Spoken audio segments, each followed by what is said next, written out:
Out front now, Republican Senator from Kentucky, Rand Paul. He sits on the Senate Foreign Relations Committee. Senator, always good to see you. Thanks for joining us. You said you're certain the Crown Prince was involved in and directed the murder of Jamal Khashoggi.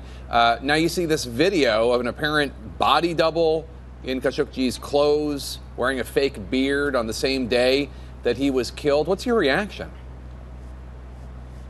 A little too many coincidences to think, oh, this was just an accidental death. You send a forensic pathologist with a bone saw just in case you might have a fist fight where you have to dismember somebody. I mean, how horrific. But then also having a body double. I think there's a lot of reasons to think this was planned.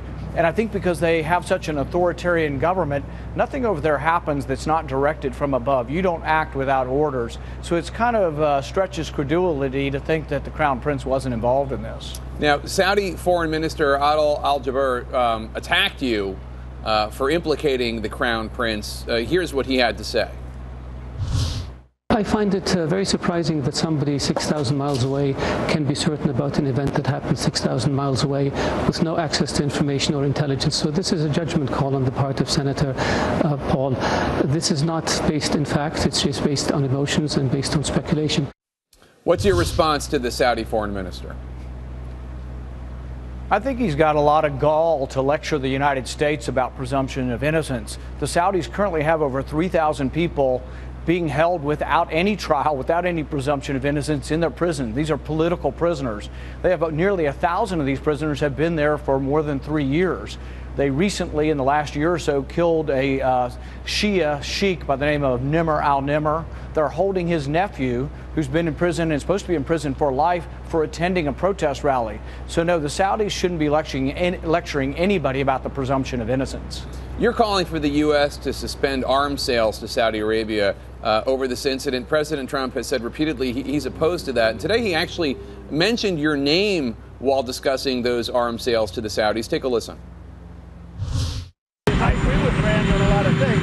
I don't want to lose all of that investment that's being made in our country. I don't want to lose 1 million jobs. I don't want to lose $110 billion in terms of investment, but it's really $450 billion if you include other than military. So that's very important. So he says he agrees with you on a lot of things, but he doesn't want to lose all these hundreds of billions of dollars in arms deals and the like. How are you going to convince the president to get on board with this and that you're right and he's wrong? Well, as you know, the president and I get along pretty well, and I take him at his word, but I also try to say that, I have a different perspective. My perspective is that the Saudis and a lot of authoritarian governments, they see strength. They want to see you act with strength, and they won't respect you if you don't. I fear if the president capitulates to them, he'll not be seen as a strong leader, and I think that is something that the president should listen long and hard to. But I also don't think that jobs or arms sales should be seen as a jobs program. I think our military arms are uniquely really owned by the taxpayer. We develop planes only because the government wants it for our national defense. Most of the arms are sold to our government.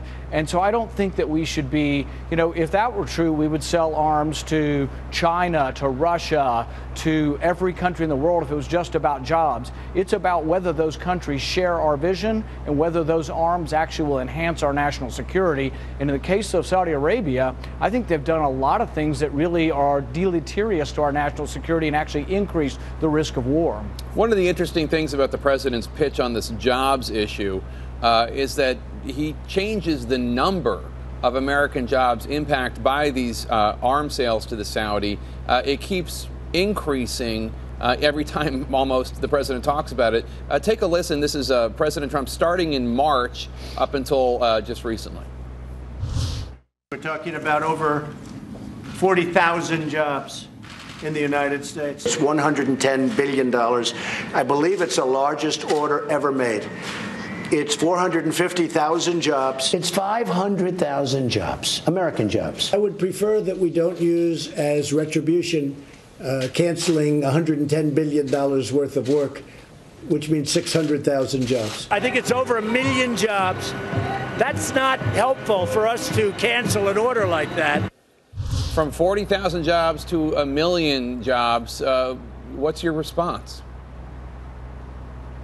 Well, I think it's notoriously hard to estimate jobs, but what I would say is I wouldn't do it for one job, because I think that Saudi Arabia is the largest state sponsor of radical Islam, violent jihad. They fund tens of thousands of madrasas teaching this hatred of Christianity, Judaism, and Hinduism, frankly, and all others. And so I think really Saudi Arabia has been a big part of the whole problem that we've dealt with worldwide terrorism for decades now. I think what they're doing in Yemen is atrocious. I think millions of people are living on the edge of starvation because of this sort of proxy war that the Saudis are fighting in Yemen and the blockade of food. And so, no, I don't think we should be supporting them. I think by supporting the Saudis in the war in Yemen, it's more likely ultimately that al-Qaeda will grow stronger in Yemen in that chaos. Terrorism grows and feeds on chaos. It did it in Libya, it did it in Syria, did it in Iraq. And I fear that Yemen, the worse the war gets, the more chaos, the more terrorism there'll ultimately be. Senator Rand Paul of Kentucky, always good to see you, sir. Thanks so much.